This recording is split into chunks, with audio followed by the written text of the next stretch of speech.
Hi, and welcome to this revision video which looks at the media text in the AQA Spec B pre-release booklet. This section will take you through audience and purpose. So, why are audience and purpose important?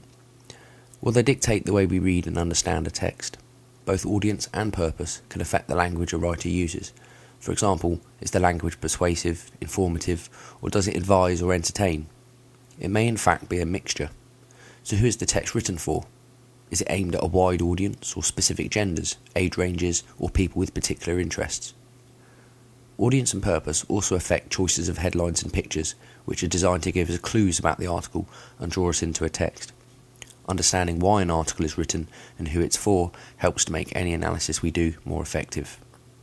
This video will briefly take you through the 8 texts and summarise the audience and purpose of each one. Page 4. BA scraps its sandwiches and hunger for savings. Because of the references to BA and the picture of the flying sandwich taking off from a runway, this text is aimed at people who regularly use air travel. One section of this audience who may be particularly interested is business people. This group tend to use airlines a lot and will be sensitive to articles about money and cost cutting. The article's purpose is twofold. Firstly, it has a mostly factual tone, so it's informative, telling you about how BA needs to save money. But there is also a playful, humorous tone to the article, with the flying sandwich and the way it's presented in the text as an innocent victim of the recession.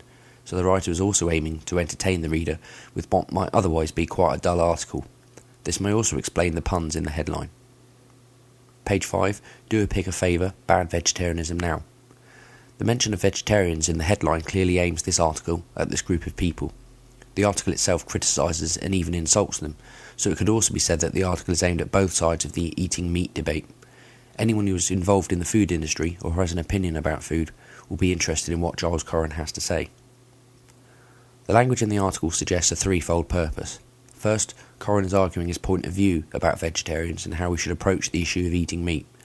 Second, he uses a lot of emotive language and persuasive techniques, so he's also looking to persuade the reader that his opinion is the correct one. Thirdly, the article is intended to entertain because there is humour in the way he uses language, especially in the opening paragraph. Overall, Corran has strong opinions to tell us about, and his methods are designed to make some people laugh and to stir up debate in others. Page 6. Jack Sprat, fair trade food, it just tastes better. This article is aimed at shoppers because it is about what people should or should not buy. It is also aimed at morally conscious people who are already aware of the fair trade campaign. The article argues a case for buying fair trade products, not because it's the right thing to do, but because they just taste better. It's also persuasive, and the writer deploys linguistic techniques to tempt the reader into buying fair trade.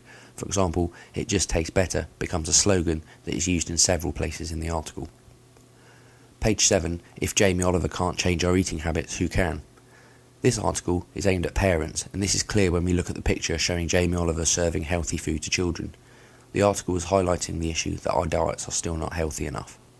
It could also be aimed at caterers or anyone who supplies food to make them aware of their responsibilities to offer nutritious, healthy food to people instead of junk food. The main purpose of the article is to inform, particularly of the ongoing issue of healthy eating. The author does not want the public to think that the issue was solved by Jamie Oliver and for no one to worry about it anymore. Instead, the writer is also advising us of the need to eat healthily and to continue to work towards a good diet for all. Page 8. Food for Uganda. This article is aimed at politicians both in Africa and the wider international community. The writer wants to highlight the need for change in Uganda, and it's the policymakers who are best placed to see this happen. However, anyone who is Africa aware and concerned about the day-to-day lives of African people will also be interested to read about this issue of irrigation and access to water in Uganda. The writer is again arguing a case because of the facts and statistics he uses to back up his opinions. He is also trying to persuade politicians to act to solve the problem of irrigation in Uganda. Page 9. Junk food dummies, how eating burgers and chips can drain your brain power. This one's aimed at a wide audience because the majority of people either currently eat junk food or will be aware of its effects. It's particularly aimed at teenagers and young adults because this group of people consume the most junk food. The photo of the young man shows that the writer is aware of this, and so it helps to draw in this particular audience. The article informs the reader about the effects of eating junk food on rats through the presentation of the results of the research that was conducted. The article also advises people of the risks of eating junk food, particularly its apparent effects on our intelligence. Page 10. Mary's Meals in Nairobi, Kenya. The audience of this article is people who are Africa aware, and it is this group that will be especially interested in reading. The article's purpose is to inform us about the work of Mary's Meals and to promote and publicise the charity. Page 11, scientists dig up fresh doubts about going organic. The last article is aimed at shoppers, especially people who are already buying organic food or those who are thinking about it. The debate about whether organic food is worth consuming has been ongoing for many years, and this article looks specifically at its cost. The article informs the reader, particularly through the facts and figures presented in the two tables of data. It also advises us about the potential cost of organic food, but stops short of being overly opinionated or persuasive. So how can you spot audience and purpose?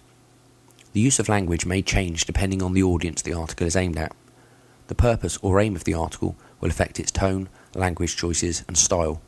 This is clear by comparing the argumentative and opinionated tone on page 5 to the more restrained and informative tone on page 10.